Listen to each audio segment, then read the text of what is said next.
আমি প্রথমে পরিচয় করা দিচ্ছি যে আমাদের টোটাল এখানে 10টা স্টেশন আছে। প্রথম যে স্টেশন সেটা হলো পিপি পরিধান করা। প্রথমে যে প্রতিযোগী আসবে সে প্রথমে পিপি পরিধান করবে প্রপারলি, তাহলে সে ফুল মার্কস পাবে। এখান থেকে সে চলে আসবে হোজ গুটানো, হোজ লেআউট করা এবং হোজ গুটানো, এই দুইটা হোজ গুটাবে। এটা হলো ডেলিভারি হোজ লেআউট সেকশন, তাহলে দ্বিতীয় স্টেশন।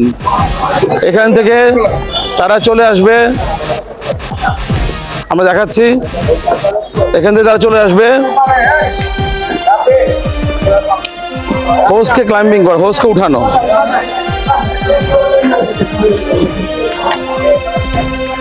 আমাদের এইটা হলো সেই স্টেশন যে হোজ অ্যাসেন্ডিং এবং ডিসেন্ডিং। এই উপরে প্রায় 20 ফিটের উপরে এই হোজটাকে উঠাবে এবং নামাবে। এখান থেকে তারা চলে আসবে একটা ডেলিভারি হোজ নিয়ে, মিনিমাম 30 ফিট উচ্চতায় তারা উঠবে। আপনারা দেখতে পাচ্ছেন যে এখান থেকে ডেলিভারি হোজ নিয়ে তারা এই ভবনের ছাদে চলে যাবে এবং দুইবার, একবার উপরে যাবে, উপরে নামবে, মানে 40 ফিট, 20 ফিট 40 ফিট উপরে ডেলিভারি হোজ নিয়ে যাবে, আবার নামবে। এরপরে স্টেশন যেটা হবে সেটা হলো রোপ ডিসেন্ডিং। তো আমরা এইখান থেকে রোপে উঠবে এবং এখান থেকে একটা নিচে দূরত্বে যাবে। এরপরে যে স্টেশনটা আছে সেটা হলো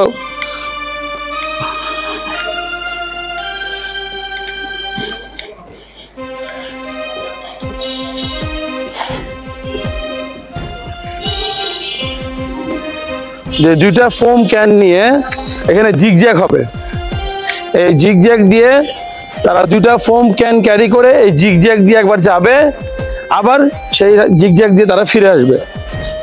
এরপরে তারা এই টায়ার থাকবে এখানে, এই টায়ার দিয়ে তারা স্লেজ হ্যামার দিয়ে, মানে লোড ক্যারি করার মতো এই টায়ার নিয়ে তারা এখানে প্রায় 15 ফিট দূরত্বে তারা নিয়ে আসবে। এরপরে তারা সামনে দেখতে পাচ্ছেন যে ডেলিভারি হোজ পানি ভরা অবস্থায় থাকবে। সেখান থেকে 25 গজ, দ্যাট মিনস 75 ফিট পানি ভর্তি ডেলিভারি হোজ টেনে নিয়ে গিয়ে নির্দিষ্ট দূরত্বে আগুনে নিক্ষেপ করবে। সর্বশেষ যে আইটেম সেটি হলো যে এখান থেকে ম্যানিকুইন দিয়ে, ডেলিভারি হোজের যে ম্যানিকুইন আছে সেই ম্যানিকুইনটি ক্যারি করে তারা এই যে ফায়ার বেল আছে এখানে প্রায় 25 ফিট দূরত্ব আছে, এখানে এনে তারা ফায়ার ঘন্টা বাজাবে।